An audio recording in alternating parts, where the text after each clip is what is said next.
Shibenta nakajingkran ubat Tita Starwal Khan yung working president ke United Democratic Party ke betray lang hak sorkar MDA2 ke balam khamat dak National People's Party hak jingyalang penbenayo bakkan singlen siang kumukur tong ke party nak bentak election MDC syak HADC na mau kenro constituency hak arpusa terek ukula lengkot arja arpusan ulapan painya halor ki jingkno ki bami bat sapriang bha hak rensan social media bagi UDP kedai tang ke party syong tenum bas.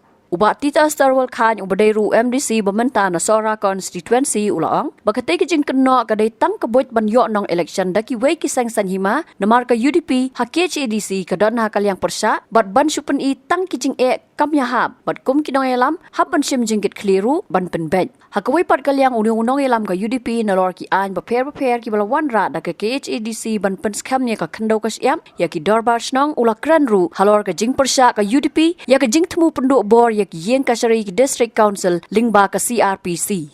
Kandiat abedai baka parti UDP. Ngi hagi di kisi kadai ka way nagi parti ke basya kawang keti ba. Don giba keno baka parti UDP ki ong parti SDN bos. Ngam suku hakanu kadur ngisdin ya kata bos. Ka UDP hapo district council kalayalam ya ka STIP committee ngikam SDN bos. Lais nem sitang ngalalong kum siyam. Barhadin bang lasak penaham na kum siyam ngikam SDN bos ngi syong kaliang persya. Bat mentang ada unong yalam jong kaliang persya. Pila banong pat bahas state government ka UDP ke troy lambat ke NPP. Ki issue jo ka state government ki affair na ka district council. Kani ke election MDC ngo. Kampat de kapor bani kren ya ke issue MLA. Kapor balong siam ka UDP ka dan district council ya ki issue ki bangihapan persya ni persya. Wala ka sorga kam snap ya ka kabahan kalian ka district council ngiong ngihapan persya. Kadon ko yung issue kabaga sorga jala kelawan ra ya ka jing pentrikam ya kata ka CRPC ka CPC ka bayade bat kiyin ka syari ya ka bor jong ka yin ka syari jong ka district council namar ha district council ngidon kata ka bor kabayadei bat ka bisyaro ngidon ni kita ki district court ki jongi ngidon ni ki additional subordinate court ki balong kum haka level ka jong ki CM kinong sensyar mereka sorkar jala kala wengi kita ka bor dang siyan na kaliang ka district council nila file daga case sa Supreme Court. Bat benta ka Supreme Court kala pensangnya.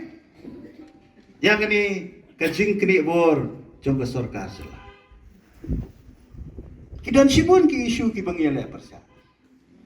Mendai bang issue skam. Lagi dan ru ki issue ki bangyala trelang naka benta ka bahagamian jong pala. Habang ilong kum kinong yalom. Kamut tang bangin issue persya bet. Habang ilong kum kinong yalam. Kamut bangin syuk kedaw ketiban. Bat sagaway habang ilong kum kinong yalam. Ngimday ban sulit penting ko tempan ni kipay. Ban syuk penitang ya kijingnya. Andai habang ilong ya kinong yalam ngide ban donru ka jingkit kli kumno ban penbet ya kita kijingnya. Habatin, pej bahagi kishab plus F. Ka plus F? Hakabam bangibam dunaki eki batay kamet. Namar kata habathiru atau kau kamlu ka umpnyang kadut pej ya kishab plus F haka jingsom. Yaki nutrient kumki vitamin bat ka ayan la icon diat bat ka bathau bha. Kam kata ika dur jingki marbam ka jing mat lani ka rukom shed yaki. Balehi panai kita. Kadon ka we ka jing mentoy ba kongsan. Kakot ka kia. ka nutrition bakam bha ka jing im bakam bha pendon kam daki mar ba modon ka sharp plus f menta kasni Lawan Ra Shafi Lingba ko office jong Commissionerate of Food Safety Meghalaya